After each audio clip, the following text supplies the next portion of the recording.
All right, guys. So I took like a very, very long nap, and then I just took a break overall wise, man. I needed to after watching the debacle, which was Buffalo Bills play against the Jacksonville Jaguars. This game was extremely deflating, not because of the loss. Like this was one of those games I had circled before the season that, yeah, this could potentially be a loss because of the, you got to fly to London. That's like an 8-hour flight, and really it's a 5-hour time difference. So we knew that could definitely play a factor. It could play, it could be a big play. Again, I have my own gripe, and maybe I'll do a separate video talking about the NFL with that. It's really, really bad. Changing the turf. And I'm not making excuses as to why Buffalo lost because of turf. I think it's actually unsafe for both players. I said this last week. I am not a big fan of turf at all for all 32 teams. I feel like for the most part, we need to go back to the all grass format. It's a lot safer for the players. The facts, the data has backed that up. And you can see why soccer players hate playing on turf. Soccer players, soccer players have had their own lockouts because they didn't want to play on turf. They wanted to play on all natural grass. But that's for a different story. We got to talk about this game. My hope of this team making the Super Bowl is over. I have no hope at all that this team make it to the Super Bowl. You can call me a fair weather fan. I don't really give a shit at this point. There's no way in hell that we're making the Super Bowl, not with the amount of injuries that we have. That's a big part of it. But another reason why is because we just have an incompetent offensive coordinator in Ken Dorsey. He doesn't know what he wants to do. He doesn't know how to utilize his personnel to the best of his ability, and he's way too inconsistent. He's way too goddamn stubborn. The playbook was extremely vanilla. It was extremely basic.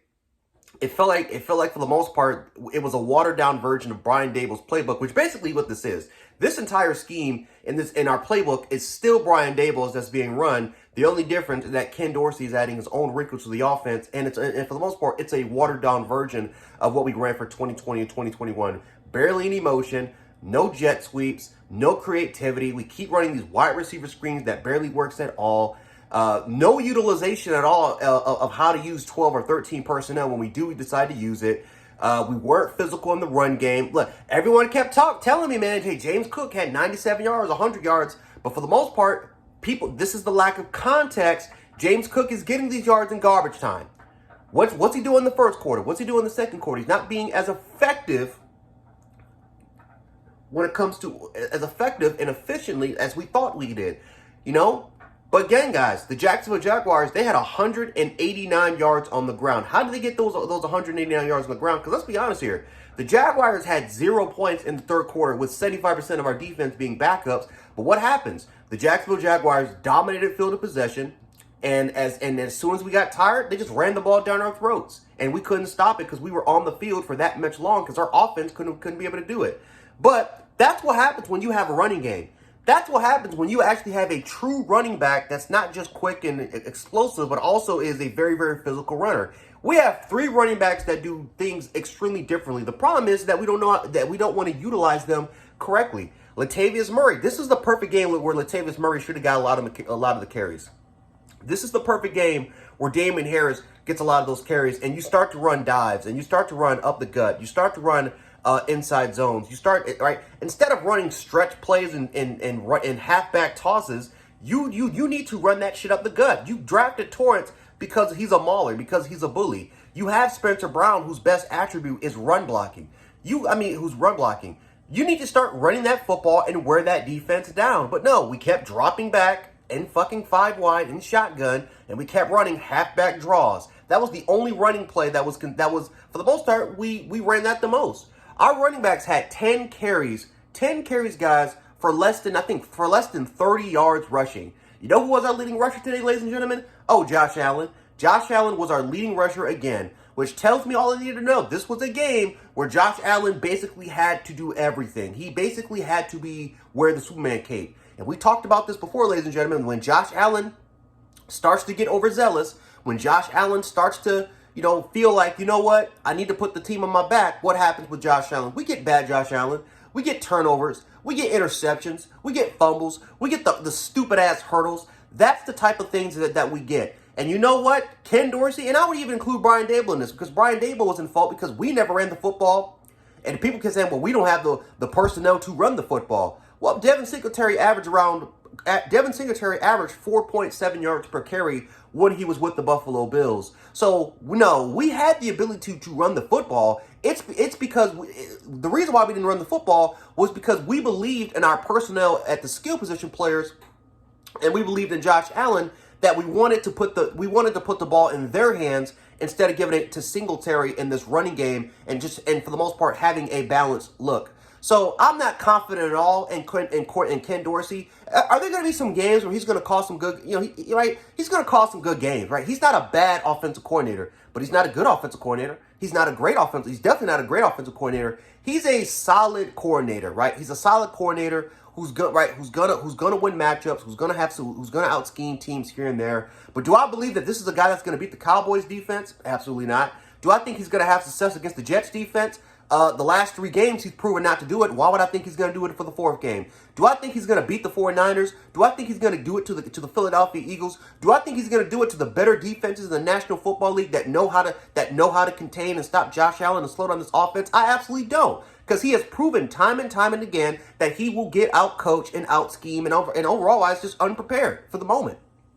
So, no, I don't believe in Ken Dorsey. And for everybody that's going to keep saying, well, Ken Dorsey's extremely young, give him time, the Buffalo Bills don't have any time. Why? Because Because these players are getting older. They're getting older. Micah Hyde's going to be 34 next year. Jordan Poyer is going to be 33 next year. Matt Milano, coming off of a leg fracture, is going to be 30. Tre'Davious White, coming off of 2 back-to-back significant injuries, is getting older. Von Miller is going to be 35 next year. Do we really believe in Von Miller? Like, let's be honest here. Do we think that Von Miller's going to be there for the long haul? Absolutely not. AJ Epinesa, let's be honest. We don't have any money to pay him. He's playing lights out right now, but we don't have any money to pay him. What are we going to do about Leonard Floyd? He's on a 1-year contract. DaQuan Jones, I think his contract is up this year, and he might be out for the season. Stephon Diggs is going to be 31 years of age. Like, we're not getting any better, ladies and gentlemen. We're getting worse by the year. We're wasting time. And for anybody that thinks that the Buffalo Bills are going to keep being Super Bowl contenders every single year, you are wrong. This is the National Football League. Unless you are the New England Patriots that can do it for over 30, that can do it for 25 years, and you saw what's happened to the Patriots right now as soon as Brady left. They are in shambles right now. This is the National Football League, right? You have to take advantage of opportunities where it's presented. And it has not happened with the Buffalo Bills. So in my personal opinion, we may make the playoffs. We may win this division. We may go 12-5 like I thought we would go 12-5. But do I have any inkling of hope that we will win the Super Bowl? No. Because it's never happened with a team that's been decimated with injuries and lacked any sort of competency with our OC. It's never happened. You gotta have a great offense. You gotta have a great OC that can be creative and innovative enough. You gotta have a great offensive line, which we don't. You gotta have a great defense, which we do have a great defense. The problem is that a lot of our best personnel on defense are hurt. And let's be honest, with Micah Hyde and Jordan Poyer, who knows if they're gonna last through the season? Be honest with you. Be honest with yourselves. So if you think so. I hate to, so again, people are going to call me a fair weather fan and non-supporter, but let's be honest here. When your team is full of nothing but backups, do you truly have belief that this team can make it to the Super Bowl? Do you truly have belief that with our offense and this young OC that doesn't know what the fuck he's doing with this playbook and with the utilization of our personnel? Which, speaking of that, Dalton Kincaid has been a no-show, and it's not even his fault. I know it's not his fault. Because Ken Dorsey doesn't know how to utilize his personnel. Deontay Hardy, Trent Sherfield, all I kept hearing that these are speedsters and deep ball threats. And for the most part, Deontay Hardy caught his first pass deep over 20 yards today, which was in garbage time. I'm not going to talk about the game. We should have won this game. But guess what? 0 points in the 3rd quarter because of Ken Dorsey and the lack of play calling and lack of utilization in our personnel with the vanilla shit play calling. And you expect me to believe that Dorsey and Allen are going to find a way to get this team to the Super Bowl? I think not.